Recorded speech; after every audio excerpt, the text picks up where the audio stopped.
Hey guys, welcome back to my channel. So this is going to be a review for the Kingdom of War event that's going to be held in Eindhoven the 11th of September.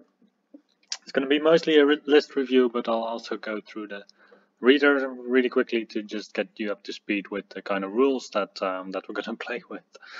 So it's in Eindhoven in the Netherlands. Well, this is not that interesting. Then we have the introduction. So the most important rule is to have fun.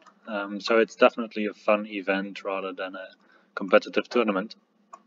General information, where we are, then playing in the event. You have to bring your painted army. So there's some special rules for this event. The most sporting player award is considered to be the best one. Then you have a player choice award and the best army around. Overall best player, best in race. And on some painting points, gentlemanly behavior, and stuff like that. Then we have miniatures wise, if you have something that has not been painted, then it suffers -1 discipline. This is a way to allow people to still bring stuff whilst they're getting into the hobby, however giving some incentive to the more serious players to actually paint all of their stuff. You have a max of +2 for seeing who deploys first to keep the games a bit more interesting, maybe. And you have an insane courage rule, which used to be in the 8th edition Warhammer. Fields of battle, so we get to get one army with a maximum of 3,000 points and one mysterious figure. Well, you ask what is this mysterious figure, but I'll get into that later. The warband rules are applicable. Giant supplement is not allowed. And then, so the mysterious figures are either a Truthsayer, which is a wizard master that cannot join any units and has mostly buff spells. And then we have another mysterious figure, which is the Dark Emissary. And yeah, it can also not join any units and has mostly damage spells to choose from. They both are accompanied by a Fen Beast, which is a random movement beast with 3 wounds. Yeah, and basically you just, I think you want to use it mostly for the scoring too. So scoring 2 is quite important here. So it counts as 2 units, 2 scoring units whenever it's going to go somewhere. Then we're, in addition, just to make it a bit more complex even, is the unpredictable weather. So every flux card that you draw also has some kind of effect on the table. Most important effects in my view are the -1 to hit for shooting attacks and another -1 to hit for shooting attacks, and no model can draw line of sight to targets further away than 18 inches.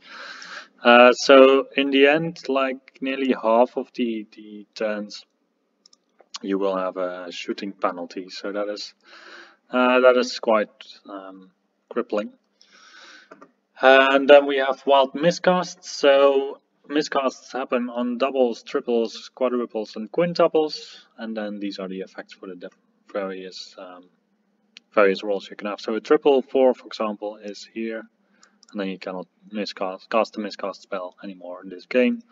There's some other effects that are usually not that harsh. Well, these Witchfire and Magical Infernal is not that good, and then Implosion is also not that good for your caster per se. So it's going to be quite risky to cast with this caster, because both of these casters, the Dark Emissary and the Truthsayer, they both have a rule that if he's removed, I think it's maybe with the Fen Beast here. If the Truthsayer or Dark Emissary is destroyed, the Fen Beast is removed from play. So you don't really want to risk your Wizard Master, but then again, you do want to use it. So objective-wise, we have kind of standard stuff. So it's marching columns, and well, we have secured the center in this one. So you have to make sure that you capture the center, basically hold the center, but a bit differently. Then this secondary is present in every round.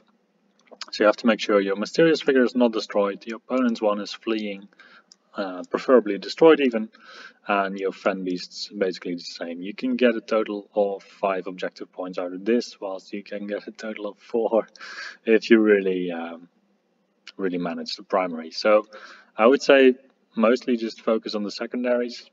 Second round is going to be about victory points. Still mostly focused on the secondaries. I would just say that you have to focus on the secondaries basically all the time. So that is going to be the introduction for what we are gonna play, and then we will go to the lists. So the lists themselves, I'm gonna try to speak about like 2 minutes for each list, because otherwise it's gonna be a really long video with like 30 lists or so, so that would already be an hour. I'm gonna try to keep it a bit under the hour, but also to say some things about every list. I'm not gonna just read out loud all of the stuff in every list, but I'm gonna try to pick out the more important details. Also, the Bloodstorm format used to have a rule that you cannot have more than half of the normal allowed additional models. This rule is gone, so we can see some bigger units. I was quite surprised by that because I still built my list with restriction that this was not possible. So yeah, there's a couple of lists that go a bit bigger. Let's start just with the first ones. So first we have the Manifestations of Evil. These are the lists with the Dark Emissary instead of the Truesayer as the Wizard Master to take along. So let's get started. We have Asklanders. We have Dennis with Asklanders. So he has a bit of a mixed list with just some infantry blocks, a big block of wargs, and 2 giants. I think this is a really nice teamfall list for Asklanders. Just a couple of blocks, a couple of monsters, just everything basically to make a nice balanced list. What I'm gonna say about a lot of the lists probably is that they are very light on magic. This also has to do obviously with the fact that you get a free Dark Emissary, and a lot of people will consider this sufficient for their magic phase. However, with the Dark Emissary being so important to your play, and also the miscast table being so unreliable, I don't know if it's the best choice for people in general. But there's going to be a lot of cool stories about Dark Emissaries just blowing themselves up and stuff, and giving the objective basically to the opponent. I think it's a cool list. So good luck, Dennis. Then we go to the next one, which is Beastherds Nick. So Nick is playing a lot of Minotaurs, usually at Bloodstorm, and this time it's no exception. So he has 2 units of 5 Minotaurs, and otherwise he has basically just a Beast Giant and then some other smaller stuff. He has 4 scoring units, so the Wild Ones, the Minotaurs and the Centaurs. I think the Chaff in this list is quite important because with the Minotaurs being Frenzy without any BSB or any other fix to that, it is gonna be quite easy for your opponent to just lure you around. However, he still has to deal at 3k with 2 units of 5 Minotaurs. It could be a bit of a hit or miss list, but yeah, it's a lot of Minotaurs, that's for sure. Then we go to Robin. Robin is also playing Beastheads. Robin has a bit more of a mixed army list with just 6 Minotaurs. Also with a unit of Longhorn Herd and then a bigger unit of Centaurs. He also has managed to fit in a Gortag. He doesn't have any Chaff, however, in the list, so I feel like this is going to be a bit easier maybe for your opponent to play against, because, well, the characters, they're all on foot. You have basically 1, 2, 3, 4, 5 units, 6 units to worry about, of which 1 is a Wildhorn Herd with ambush.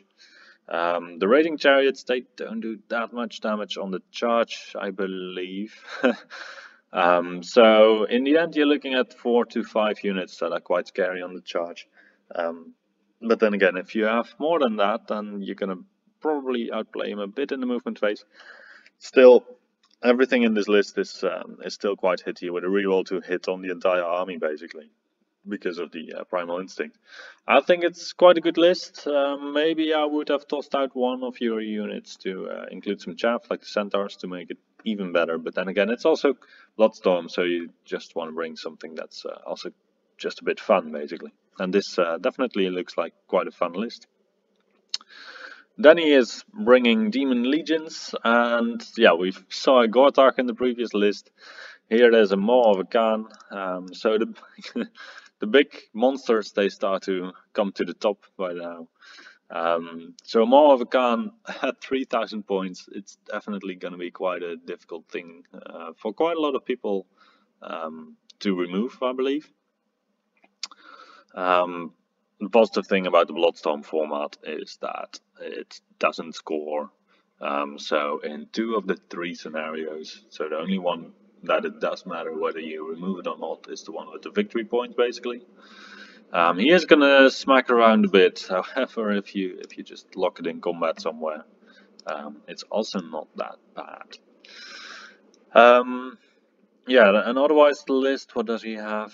He has Burning Wheel, he has some core. Succubi still always are quite good at removing core of the opponent. And then he has some small stuffs like the Brazen Beasts, Blazing Glory. I think it's a funny list. I think it's more fluffy than competitive or like hardcore tournament competitive. The units are quite small. There's no very big investment into buffing the demons in the magic phase, with only a Wizard Apprentice on Navigation and on Divination, and of course Dark Emissary. But this is the first list that actually also features some magic besides the Dark Emissary.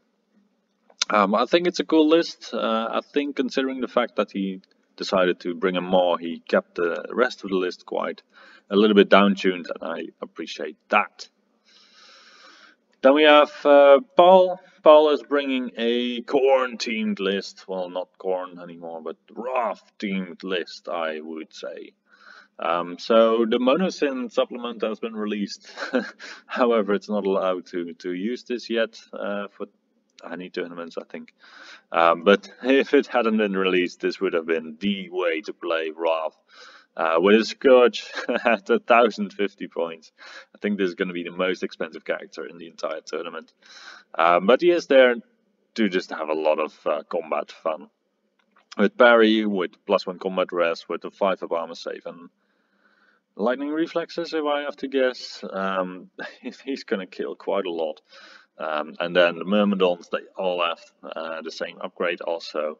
He has Brazen Beasts, which are to me still Wrath themed, Hellhounds, and a Titan Slayer chariot. I think this is quite cool, and I saw a picture of the army, and I believe it's really like a Khorne themed army, and that is respect for that. Then we have Jasper with Dread Elves. So the influx of the gigantic monsters doesn't stop. Because Jasper is playing a Beastmaster on an Imperious Dragon. He has Lacerating Touch on it, which is a good enchantment. But I think I would personally prefer the Crippling Frost on a great weapon on the dragon, because it also helps the dragon hit targets a bit better. On the other hand, the dragon already has strength 6, so do you need strength 6 on your Beastmaster? Or can you get away with more attacks, basically? Otherwise, he has a Selection Officer. I've also played around with a BSB on a Pegasus Selection Officer. And I found that the combat output of this guy is a bit crippling. However, we are playing a scenario where the Dark Emissaries and the Fen Beasts are really important. So if you have some mobile pieces that can hunt this down, even a Selection Officer is going to be enough to deal damage to a Dark Emissary. And being on a Pegasus allows you to fly over a lot of stuff. Who would have thought? It's way more difficult to chaff this guy. And I think therefore the Selection Officer is actually quite a good choice for this format. Otherwise, he has Selection Spears, Obsidian Guard. Obsidian Guard are going to blend if basically everything in this list, if it gets a chance to get into combat and do what it wants to, then it's going to put on a world of hurt on your opponent. But that is Dread Elves. I like the list. I like the fact that he has quite big units of spears, because that is usually a bit of a problem with Dread Elves, that once you get below a certain threshold, your units just evaporate in combat. Yeah, I think it's a cool list, and I would like to see how it performs. We also have Rico. Rico's also bringing Dread Elves. So Rico ends the streak of very big, gigantic stuff. and he's only bringing 2 characters on foot. Selection Officer for cheap, Discipline 10, Temple Exarch for a BSB that also still has Quicksilver Lash or the Hereditary. And then he brings quite a lot of bodies, to be honest, or at least quite a lot of bodies dispersed over different units. A big unit here is the Judicators. If you can get rid of the Judicators effectively, then it's going to be a tough match, I believe, for Rico. However, these guys are in the end quite fast because they get Scent of Blood and Swift Stride from the banner. So they go to an advance of 6 with Swift Stride, which is nothing too shabby, to be honest.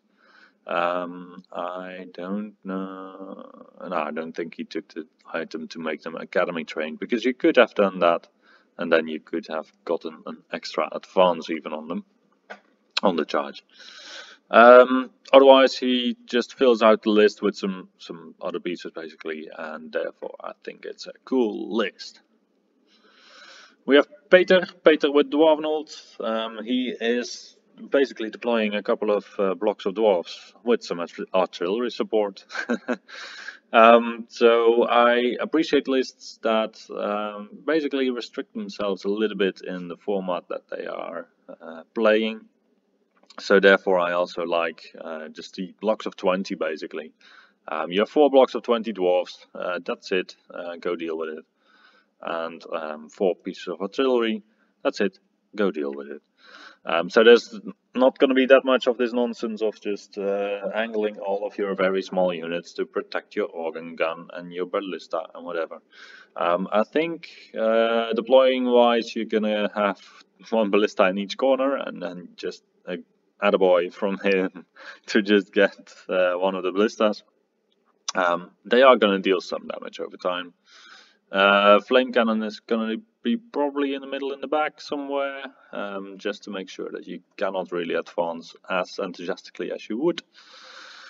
And the organ gun is there to just dish out some random damage here and there. Yeah, I find it funny that he has the Runic Smith, because, well, that is some magic investment. I can see that he doesn't really want to cast with the Dark Emissary, and I fully understand that, but otherwise you wouldn't have taken the 3 battle runes. Then we have Rick. Rick is also playing with the dwarves. Rick has a bit of a different list. So Rick has a lot of small units. These are a lot of small units. He has 2 Dragon Seekers. I am quite... It's quite interesting to wonder how effective these pieces are going to be. If, like, at least half of the players, I think, are playing a Dark Emissary.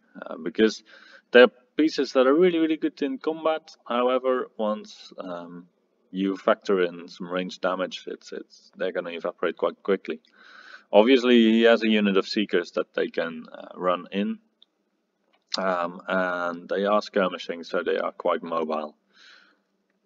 I don't know if it's gonna... I don't know. Against some armies, this is really a pain. Against some other armies, yeah, it doesn't really matter that much. But it's, yeah, double Dragon Seeker, let's go.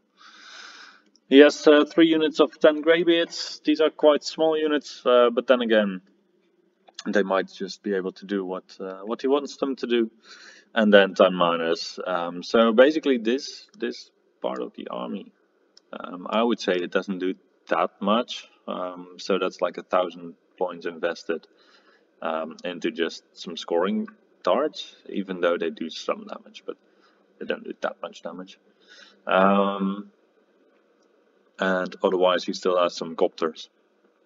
It's mostly about the Dragon Seekers here, so if you really focus hard on the Dragon Seekers, then I think it's going to be maybe a tough game for Rick, because also movement wise, well, they're still dwarves, so their max advance is like, or the max range of their march is 9 inches. But maybe there's some runes in there that handle this issue. I think it's still a cool list in the sense that it's also fun to see MSU dwarves. And I appreciate that there's no artillery in this list, because like a delaying list with just small pieces of dwarves that just delay the hell out of you with a gun line behind it, that's just That's not nice. But this is cool, I like it, and I wish you all the best. Then we have Jordi. I believe Jordi is the Empire of Sunstyle player who uses zombie pirate models for his Empire of Sunstyle. If you're wrong, if I'm wrong, I mean, if I'm wrong, please let me know. So Jordi also looked at the event pack and also saw that Pegasi are actually quite competitive, it seems, or I would say they're quite interesting in this format. So a Marshal on a Pegasus ends up with a 4-up armor save from the plate armor, 3-up from the shield. I think maybe it gets a +1 from the back. I believe it does. So they have like a 2-up armor save. In combat, they're going to go to a 3-up armor save and a 2-up armor save. Marshal on a Great Griffin has a 3-up armor save with Talisman of Shielding. I am very sad for him that he didn't find any points to just put a lance or anything on this guy, because that would have been better. However, it's only 3 attacks on the entire Griffin. And these are 3 pieces that are going to be quite good at hunting down the Dark Emissary of your opponent. The effect on the rest of the list, however, is that you get a Prelate as a general and a Marshal BSB without that much. So a Prelate is Discipline 8. It's quite a gamble to rely on Discipline 8 for your bodyguard for the Imperial Guard. And if people bring in Fear, then you're going to have a -1 on your Discipline. So that you're going to be testing a Discipline 7. However, the Marshal with Black Steel causes Fear himself, so he's not affected by Fear. So his Discipline 9 can aid the unit in that way quite a bit. It's nice to see a parent support mix, because the support system in Empire is just incredibly good. However, at this scale, maybe it's going to be quite difficult to make your support units be protected well enough, because people can just single them out, basically. In addition, he still brings 24 flagellants, because why would you not? I think it's a cool list. Maybe some people will struggle against it, because it's just a lot of bodies. So if you count, it's going to be like 200 bodies here. No, I'm wrong. There's like 150 bodies in the list, but that's still quite a decent number. Then we have Kirti. Kirti is bringing Highborn Elves. He's bringing a list with a lot of different things. So I would say it's quite a flavorful list. Commander-wise, he has 3 of them. So he has a BSB with heavy armor and a great weapon. He has a general with heavy armor and a great weapon. And then he has a commander on a Reaver Chariot. I think personally I would always play a commander on a Reaver Chariot with Duskforged, because at these point levels not everyone has a very clear answer to this. You can put Dragon Forged, Dragon Armor, that stuff on the commander for your nice Aegis in combination with the Duskforged. And then you're looking at a piece that is very difficult actually for your opponent to remove, and still, well, it doesn't deal that much damage, but on the charge it deals quite a lot of damage, and it still sticks around quite nicely with Discipline 9, I believe. So to me that would be quite a good piece without a lot of investment. But then again, this question is also what you want to. And yeah, just right now this is just a nice little list. Swordmasters are gonna struggle in the meta where like half of the players are bringing a Dark Emissary. Then we have Sicko. Sicko is also bringing Highborn Elves, so he went the other direction of bringing a High Prince, and this guy is actually quite a good caster. So he's mostly relying, I think, on the High Prince to do the casting, or at least he took him for the combat buffs, and then he has the Dark Emissary for the ranged damage. He has a big unit of Swordmasters. Well, probably the High Prince is going to go in there to make them 24 and beat them really fluff-wise, like the Swordmasters with their big Swordmaster buddy. Otherwise, I really like the Bailey Highlander Line Guard, because they're just a fluffy choice, I would say. It does really, really improve the mobility of the Line Guard. However, if you look at it combat-wise, if you're normally up against a monster, you can strike with 4 of the Lion Guard. Now you can only strike with 3 due to the spacing in your skirmish formation. So you're going to lose out on 2 attacks, which is quite important if you have multiple wounds. So yeah, it's a cool list with all kinds of different elements, and I wish you the best of luck. Then we have Ortwin. Ortwin also noticed that the event pack doesn't state anymore that you cannot add more than half of the extra models to units. So he basically brought 4 big units of combat stuff and also a Bull of Shamut. So 30 Infernal Warriors, Cigarette Regulars, they have great weapons, they have a Flaming Standard, so you can get a reroll to wound through the Vessel Levies, in case you still need that. He has 25 Disciples of Lugar with paired weapons, and also probably reroll to wound at the moment that he wants to. The Icon of Ashruk gives you Volcanic Embrace for every unit with magical attacks within a couple of inches.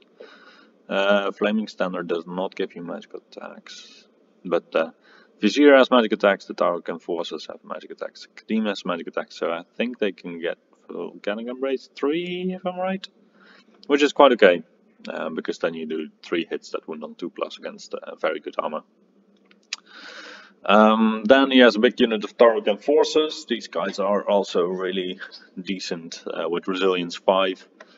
Infernal weapons, I believe they have 2 attacks on the charge at least each, or always, I don't remember. But they actually strike well above their weight, or at least above the point price that they currently have, I would say. So that's definitely a good unit. You're gonna have to have some steadfast to make sure that these guys don't go through everything. And the Kadim Titan. Kadim Titan is also good. I think this is gonna just rush into the opponent's face and just smack everything.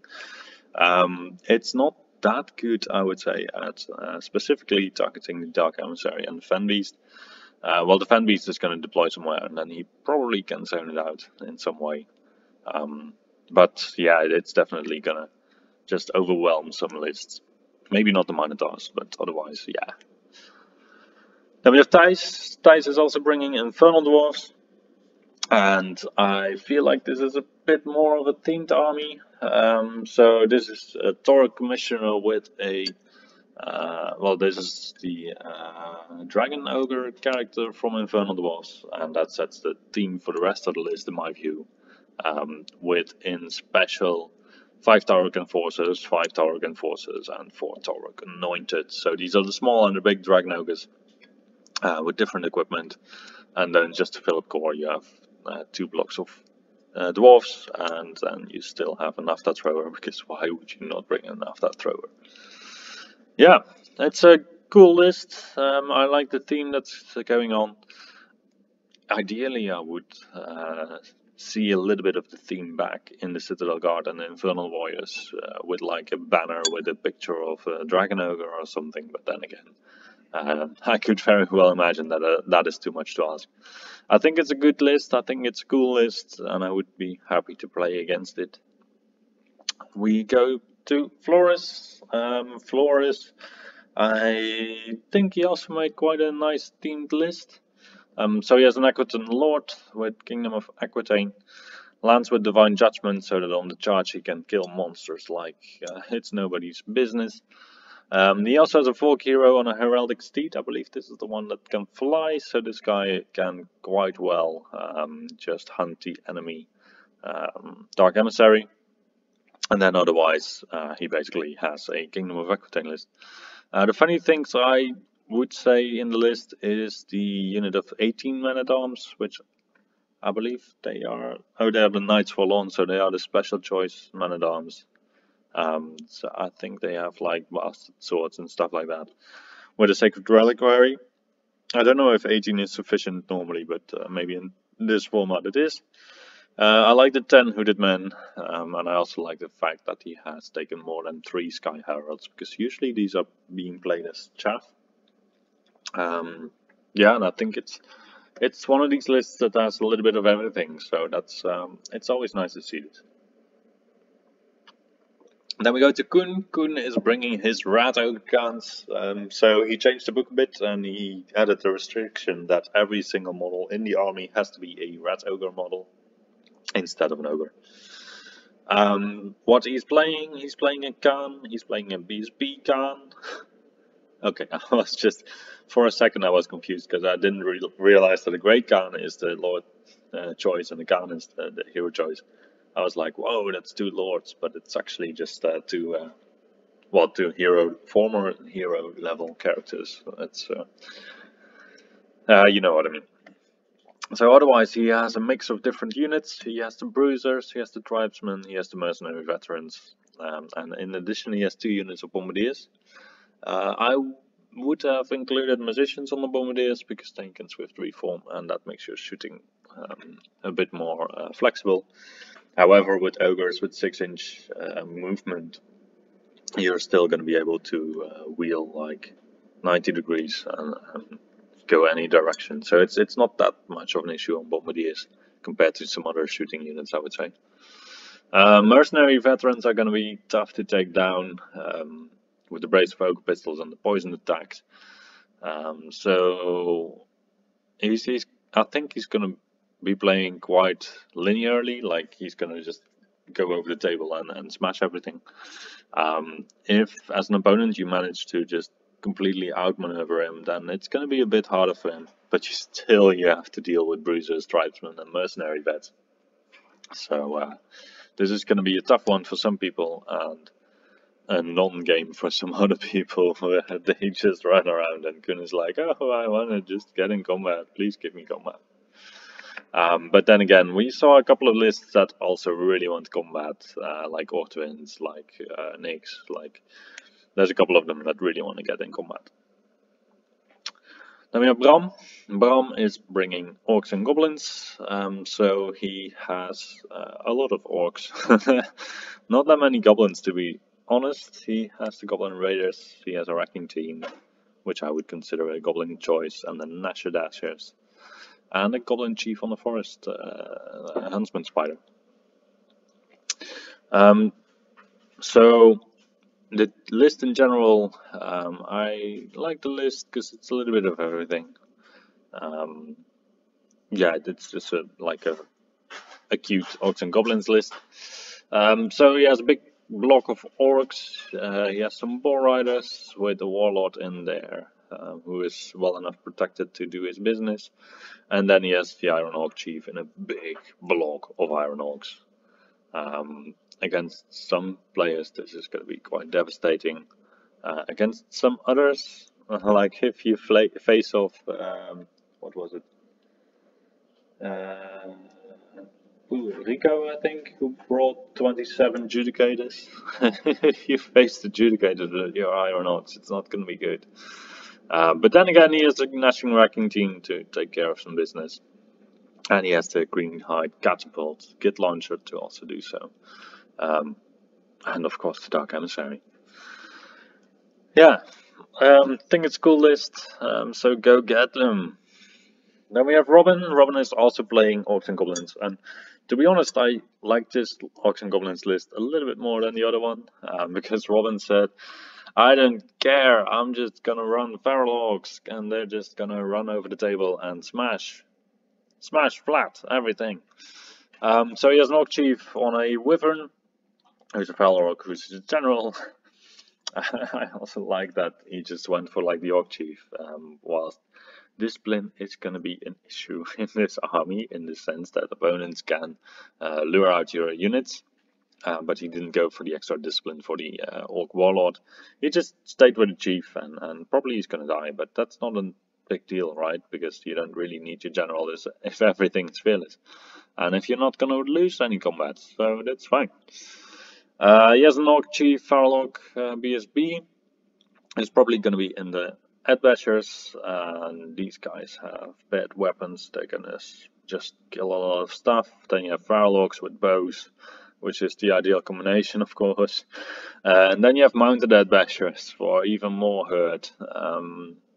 Yeah, I think it's really cool that he's playing this. There's within the event pack, there's a couple of lists that really want to go for combat hard, like this one as well. And there's also quite some lists that don't really want to fight. Like if you pair this up against the list with the small dwarf units, I mean, I don't know what the dwarves are going to try, but there's just going to be found left after the orcs have been over the entire field, I think. I think it's cool that he just went full bananas here and just went feral orc. Then we have Eric. Eric is bringing Saurian Ancients. This is still the book. Well, we're playing on the 11th of September, so we couldn't really ask for players to know that there was a new lab. So there is a new lab for Saurian Ancients for those who didn't receive the memo. But these Saurian Ancients, he has Saurian Warriors, King Braves, he has some monsters. He's not, in my view, he's not really going too far with anything. The Tyrus Cutus is the one of armor safe, stubborn beast, I believe. Sun Engine can it shoot? I have no idea. Yeah, so I think it's quite a cool list with some just a couple of cool units. He doesn't have a dedicated chaff unit, whilst he had the potential to put in like the chameleons in a smaller size, or the skin counters. I believe they also start only with 5. There's going to be quite a lot of poison coming out of this list, to be honest. With the skin counters being poison, the chameleons having poison, and the Skin Braves also having poison javelins. So if he's going to face up against the Gordak, then it's no problem at all. Probably. Yeah, I think it's a cool list. I would say that if I were to play Saurian Veterans, I would always take the Glory of the Dawn Age on a Saurian Veteran. Don't know if you purposefully down-tuned it or if he just doesn't like the item. I think it's a cool list, and we will see how it performs on the table. Hey, then it's my list. Cool. So this is my list. I must say that when I saw the miscast table, I was a little bit impressed. And I was like, okay, I'm gonna need maybe a bit of a more reliable magic phase that I cannot really screw up. Which is why I have a Necromancer with Wizard Apprentice and Necromantic Staff, so that I can just raise some skeletons and be merry and be on my way. So I'm gonna raise some skeletons, hopefully enough to make other people struggle with the skeletons, and then in addition I have the 2 flying characters to try and hunt down my opponent's Dark Emissary and Fenbeast, some scoring units. I think I have quite a decent list. I hope people still think that it's also quite a fluffy list. But I think it's not over the top in any specific way. Like I didn't bring my zombie dragon. I didn't bring like a very big unit of vampire spawn. So I think it's fine. And always phantom modes are really fun to bring into any event because sometimes they perform really well and sometimes they really don't. Yeah, then we go to Vampire Covenant Stein. So Stein is also bringing vampires. He has a vampire count, so that's going to be quite an impressive guy to face on the field at 3k. He's going to put them in either the skeletons with helmets or with spears. Then he has a Courtier with Unbreakable Will. I think he's going to go in the Vampire Knights. So that means that the Vampire Knights are going to be stubborn. And then he has Barrow King BSB. And the Barrow King probably is also going to go in the helmets or the spears. He has 2 units of zombies and some other support stuff, basically. The only thing that I would have changed in the list, I think, is the raids, because the raids in this format are really in a difficult place. Because the Dark Emissaries everywhere are going to try to shoot down with magic some stuff, and that is basically the weakness of the raids. And if you have very good healing in your list, then you can still mitigate it a bit. However, Stein has the opportunity to take a rise once to grow back his raid, so he could get 1 wound back per turn. So this I would have taken something different. However, still people have to respect the movement distance of the raids, because otherwise they're gonna be they're gonna be hurt. It's a cool list, and I wish him all the best. Then we have Harm. Harm is playing Vermin Swarm. So Harm has been playing Vermin Swarm a lot, so he really knows what works basically and what doesn't. He really wanted to take a sacred platform, which is the old the bell. Yeah, the bell. It's even written like Whispering Bell. He has a wizard adept on Thaumaturgy. He has another wizard, which is the Swarm Priest, and then he has a Vermin Senator with the Cowl of the Apostate, so he can cast Thaumaturgy. He can choose Wrath of God for his Thaumaturgy mage.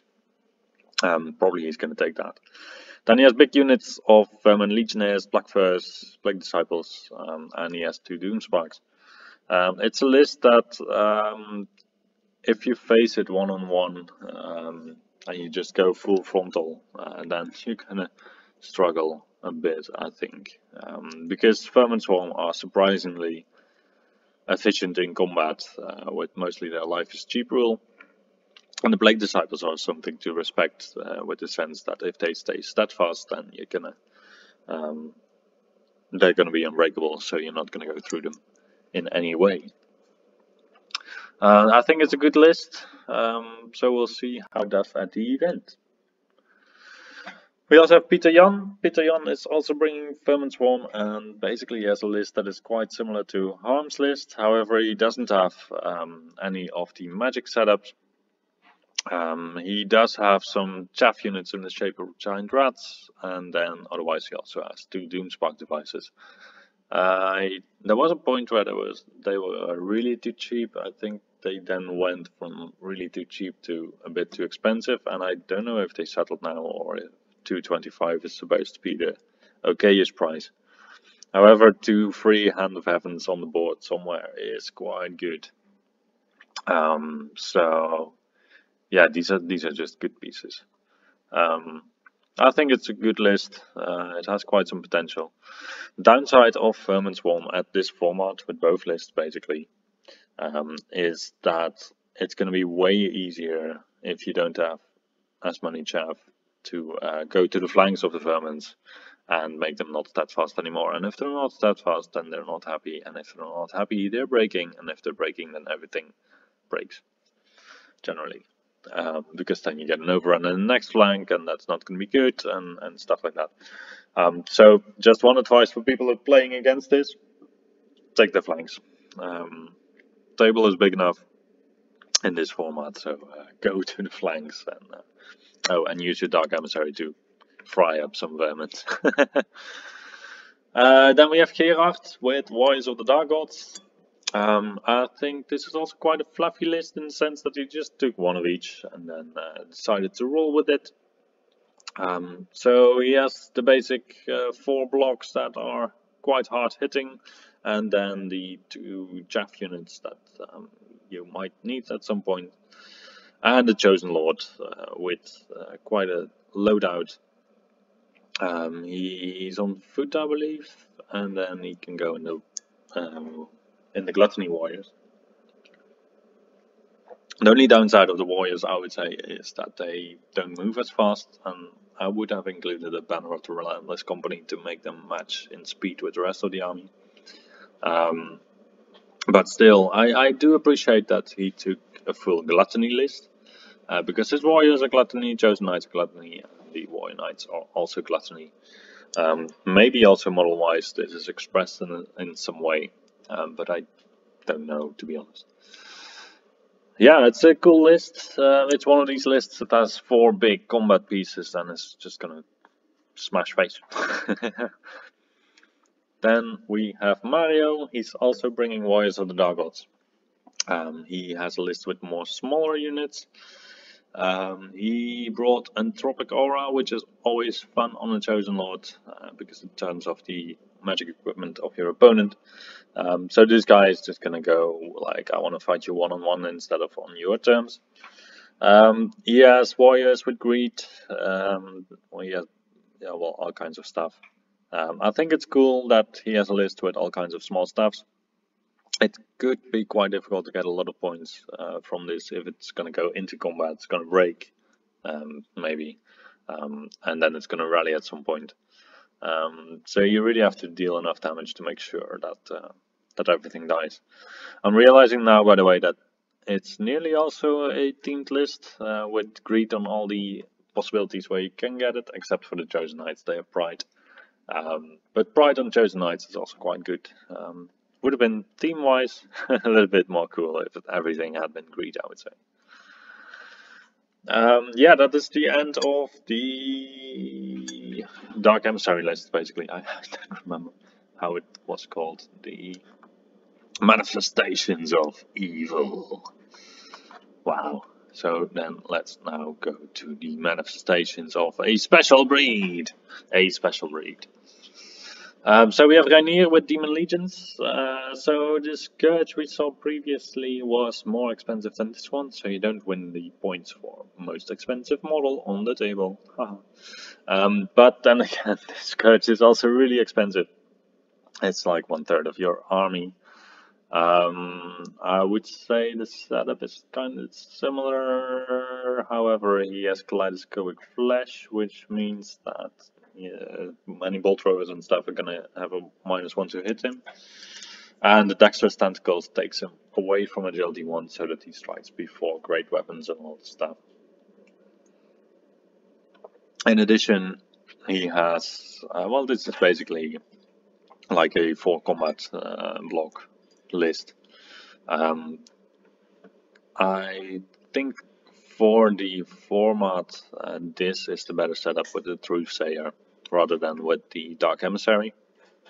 Because with the Truthsayer you still get a lot of combat buffs, whilst with the Dark Emissary you don't. So if you're gonna go full combat like this, then it's better to take the Truthsayer. Myrmidons are a decent combat block. Succubi are good against just standard infantry. Hordes are going to be really great against a lot of stuff there, with the mirrored skills also.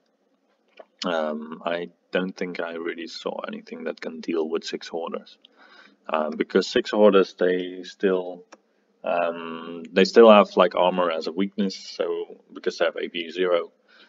I don't know if there's 2 anti-armor spells in the format in the Truthsayer deck, or even 1, because with the Wizard Apprentice Application you can get Spectral Blades, and then you can be really happy with your orders. But yeah, this Hoarder block is going to be a very big problem for people. That's going to be a very big problem. Then we have Ditcho. Ditcho is bringing dwarves, so he's also bringing just some small units of dwarves with some artillery support. I'm not going too crazy with anything here, I would say. Even not having any enchantments on the Runic Smiths and the Thane, which is quite cool, I would say, because then you also don't have to worry about that. And he has just, I know that he got a new dwarf army, and I think he's just putting down stuff that looks cool, and you can see it from the list, I would say, without all of the upgrades that you would normally expect on stuff like the miners. They only have shields and that's it. I think it's cool. I think it's also cool that he took like 3 different war machines and stuff. So yeah, I think it's a cool list. And then we have the reserve dwarf list. I can see that this is a list for Lars, because Lars usually takes a list with like 3 different characters, no duplicates, all kinds of different units in special, or in core and special, no duplicates. Still like some support stuff, and then the unit sizes usually with Lars vary between 10 and 25, which is exactly what we see here. So yeah, I think it's a cool list, Lars. You're gonna make some people happy with just a nice fluff list, and it's gonna be cool. Then we have Lewis, who is bringing Dwarvenholds. I think Dwarves is then the most popular army by now, because we saw 5 Dwarf lists by now. To be honest, I hadn't expected that we would see so many Dwarves with objectives where you have to kill the enemy Dark Emissary / Truthsayer. Because if he's just gonna hide behind some terrain somewhere, Dwarves are the least likely to get there, I think. I am seeing that he has 2 runes of lightning. No, 2 runes of shielding. I was hoping for the Thane that has like 2 runes of lightning and a rune of returning to have with rangers. This is quite a fun guy, I would say, because he has like a throwing weapon that you can throw 8 inches or so. But if it hits, then you're gonna do a strength 5 or strength 4 it, and 2d3 strength for it, because of the runes of lightning. I think that's quite cool. But unfortunately, this is not the case. Otherwise, we have a very big unit of clan warriors. This is a very big unit, but it does work. Dwarves with spear and shield. You still get your 5-up Aegis from your shield wall. You still get the upgrade of the spear. Spears are generally good in the game. This is a unit that works. Then we have Clan Warriors, Deep Watch, and King's Guard. Yeah, King's Guard are also really good. This is a tough list, I would say. I mean, there's going to be lists that can counter it, and it's not that fast, but it's not going to bleed any points. It has 6 scoring, which is adequate for the format. I think if I were to play against it, at least I would lose hold ground. Yeah, it's quite potent against the right matchups, at least. Yeah, cool list. I think it's quite cool, yeah. Then we have Jeroen with Empire of Sunstyle. So Jeroen, let's see. He has a General Marshal with Imperial Seal, so he has Discipline 10, and then he's gonna go in probably a unit with no, not. I thought he would have the 18-inch bubble then, if you care about your leadership that much. The Battle Standard Bearer is the household standard. I believe that is the one that sets your the inspiring presence to 18 inches. So then he has a Discipline 10 bubble, yes. And then otherwise he has a Prelate with a great weapon, cool, and an Artificer with a long rifle, who's going to boost the performance of the cannon and volley gun. I think the cannon and the volley gun are the best war machines to boost with an Artificer, because Mortar has a reroll and still is kind of effective against its intended target if you hit on the reroll, because it's 6x6, so it goes to 5x5 and still does some damage. On the other hand, a rocket battery, you're not going to want to boost it to like a 3-up to hit instead of a 4-up, because it does 3 rolls anyway, so it is quite reliable in that way. Whilst your cannon is quite hit and miss, and your volley gun is going to hit normally on 5s, so if you can improve that to 4s, or if you can improve 6s to 5s, then you're going to really amp up the performance of your volley gun. So that makes sense. Yeah, I like that people are playing support units, because support units are really, really good. And otherwise, he has some Knightly Order Cavalry, he has some Imperial Guard. I think it's a cool, balanced list. It could do quite well. However, you really have to know how to play it. But looking at the setup, I would say Jeroen has quite an idea of how to play Empire. Now we have Bas. Bas has Gnashmaster Frunk, and he has Grilk. Everybody knows what I'm talking about, obviously. Because Hags is, for example, a Goblin King on a Cave Gnasher with all kinds of stuff. So there's a lot of cave goblins here. Let's see. Cave Gnasher is the mount. So he has 2 of these kings on Cave Gnashers. He has a Witch Doctor. And then otherwise he has just goblins. I like this list because this is one of the lists that say I'm gonna play goblins and I'm actually playing goblins, rather than saying that you play goblins and then you take all kinds of other crazy stuff. Yeah, so he has 2 giants, and otherwise he just has goblins. I think it's a very cool theme list, Bas, and well done for that. Then we have Hassel. Hassel is playing orcs and goblins. So he has an orc shaman wizard master. I think this is the first wizard master beside the truthsayers that we have seen if you discount the ones from harm that can also pick the number 5 and 6 spells. Um, I'm confused. So I get the train of thought that you take another wizard so that your Truthsayer doesn't have to do the damage or the spell lifting. I don't really know why you would take a wizard master and then making him your general, because it's still quite a punishing miscast table generally. However, if you get like the upgrades on an Orc Shaman, then it's gonna be quite okay. From the miscast on 5. Thaumaturgy raises your miscast by 1, so that. But then again, Thaumaturgy really combines well with the Truthsayer in the sense that Thaumaturgy mostly focuses on range damage and the Truthsayer just focuses on combat buffs. So that is cool. And then otherwise we have orcs, we have iron orcs, and a lot of chariots actually. I didn't see those. So that makes me wonder why he didn't take witchcraft. However, in a lot of cases probably a 9-inch advance is already enough. A 10-inch advance with the Warg. And for the orc board chariots, they go from an 8 to a 9. 7 to an 8, sorry. Yeah, I think I don't actually see how this list is specifically tuned towards using chariots, so I think it's mostly like a fun list, and that is good. Because if you really want to get the full performance of your chariots, you would include some chaff to block your opponent the first turn entirely, and then threaten everywhere with your chariots, basically. But that has not been done by Hassel. I'm just curious how this is going to do, because I'm looking over it and I'm like, okay, cool, chariots. But then the chariots are only 800 points together, so you still have this big block of iron orcs, obviously, and you still have the orcs with bow and spear, which are generally good in a lot of matchups.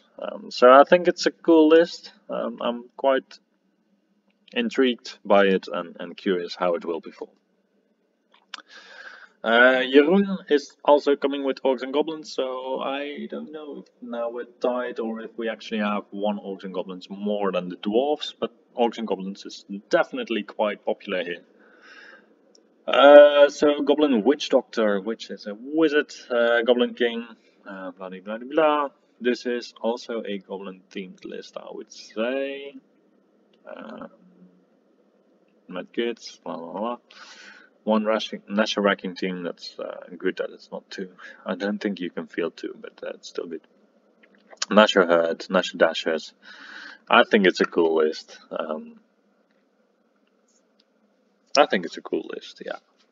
Yeah. Trolls are going to be difficult for some people to handle and not so much for others. Most notably the people that are flaming attacks. But otherwise trolls are quite difficult to deal with. I think the trick is going to be to try and remove the Goblin King and then go for the trolls. Or at least then they'll be stupid, so then you can just let them rumble around and maybe they will make a stupidity test once. But the only thing that the list might be lacking is scoring, because he only has 3 units of goblins that are scoring and the Nasher Herd and the trolls, etc. are not scoring. So that could be an issue, but I don't expect it to be that much of an issue. Yeah, I'm curious to see how it will do. Matt is definitely tilting the tide for the Orcs and Goblins versus Dwarven Orcs balance towards the Orcs and Goblins. Ooh, I went to rule. Jesus, Matt. So Matt is bringing also a lot of goblins and 2 units of orcs. I think this has been the one of the few gigantic models that we saw some giants that are also gigantic. But I would say that giants are not proper gigantic by now anymore. With all the other stuff that is available in all the books, I would say that giants are like the cheap man's version of a gigantic model. Whilst the Gargantula is really a gigantic model. Yeah, that's cool to bring a Gangela, I would say. And then otherwise, you see this Goblin Chief on a Huntsman Spider popping up everywhere. It's I think it's a really good piece also. Um, I think that's gonna change with a new book. Then he has 24 Valorgs, 34 Valorgs, with spears obviously. Um, yeah, those are some decent units. Then he has a lot of support units. This is like what you get when you play Orcs and Goblins and you just put stuff in a list. You just get a lot of stuff. But it's a good list, I would say. It can perform quite well. It has all the elements that you would need in a list. The only downside of Orcs and Goblins is that it's not as reliable as some other armies. So at some point, maybe... well, actually, most of it is fearless. I was thinking maybe something will flee the battle. But the Goblin King is probably not going to flee. Orc Chief is fearless. Goblin Chief doesn't care, actually. Then you have Valorgs, fearless. Trolls are fearless? I don't think they have to take panic test. Natural Herd is fearless, Natural Dasher is fearless. I think Goblin Raiders can flee, but they are supposed to flee, and the rest can also not flee. So a Goblin King on a Gargantula General is quite a gamble, I would say. But then again, the rest of the list is fearless, so it doesn't really matter. Yeah, I think it's quite a cool list. People can still also play around a little bit with the Valorgs in the sense that you can draw them out. I don't know what the discipline of a Goblin King in a non-fully Goblin themed army actually is. Is it like 8? I would say. I think it's 8. But yeah, that's something to ask Matt if I have to face him. Now we have the Paul. Paul is bringing Sylvan Elves. These are the first Sylvan Elves we see, so he's gonna have best in race unless... Yeah, he's gonna have best in race. So he has a Forest Prince, who's a Shapeshifter. I think this is a really good piece to hand down the opponent's Truthsayer / Dark Emissary. He is the general though, so you do rely on his discipline. Then he still has a Druid on a Eagle with Sylvan Blade's Potion of Strength. I see what you did there, Paul. You really want to hunt this Truthsayer, don't you? And then otherwise he has the Sylvan Elf core basically.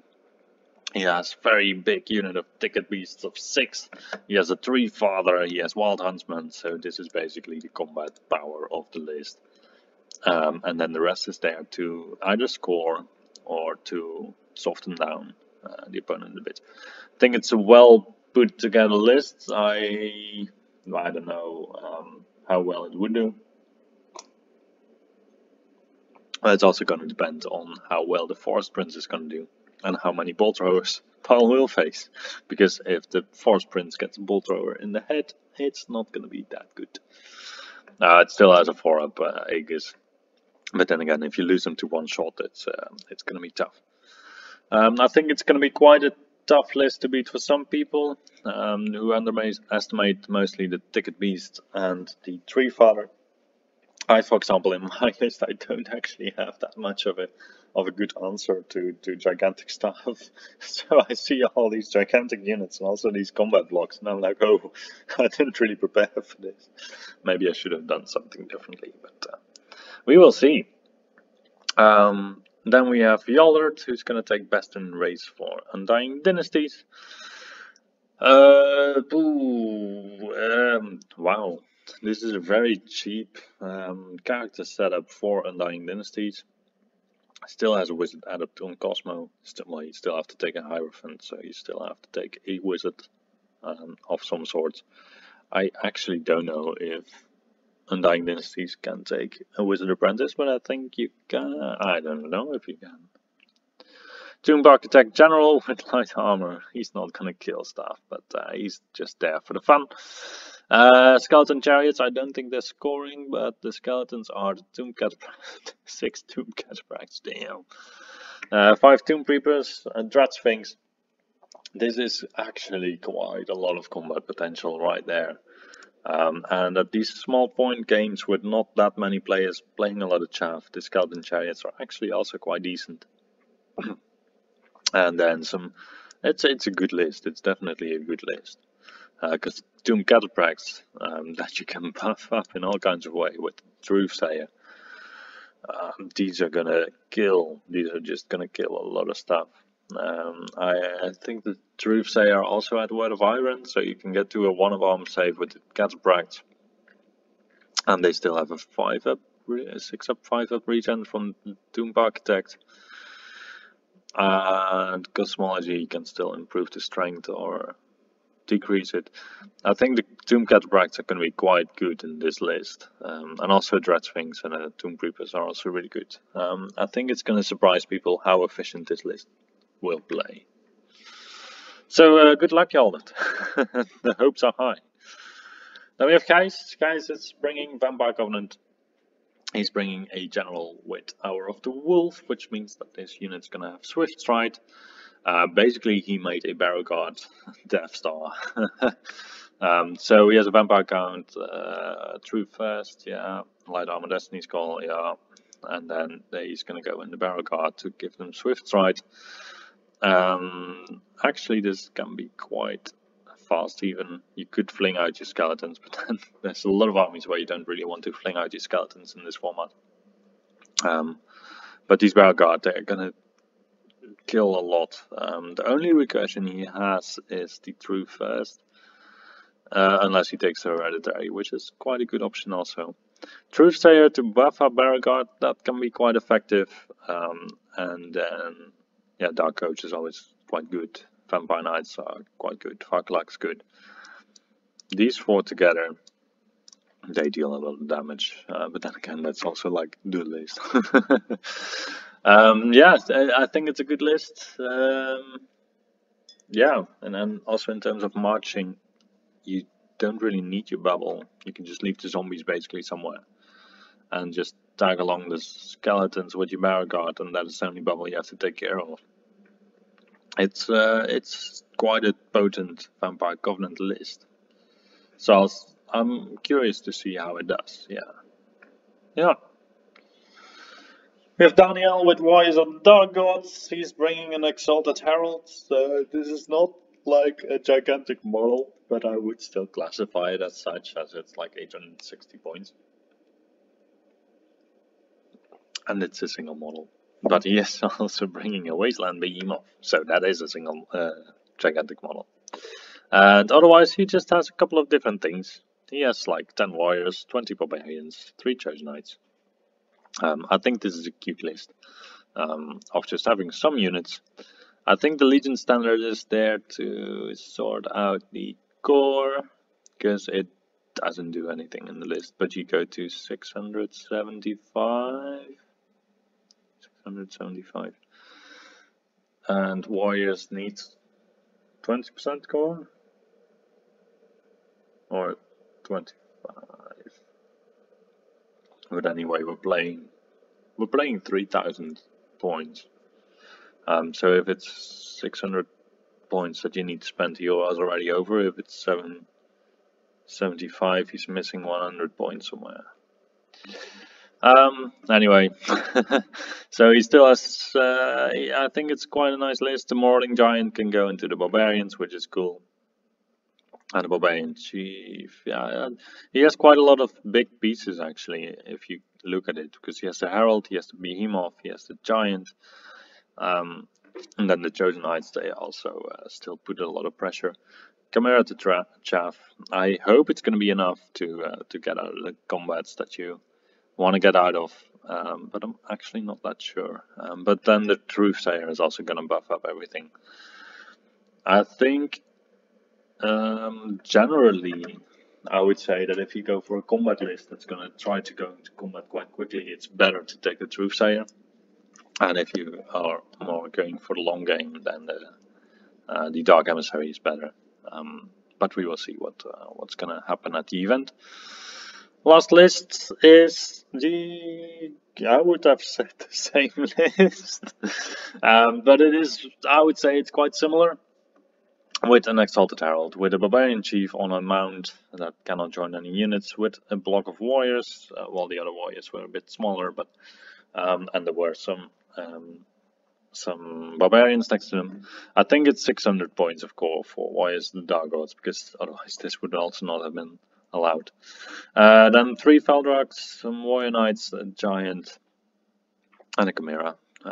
Yeah, I think this list is a bit more vulnerable than the other one maybe. Mostly because the Warrior Knights, they don't really match up to the Marauding Giant and the Barbarians.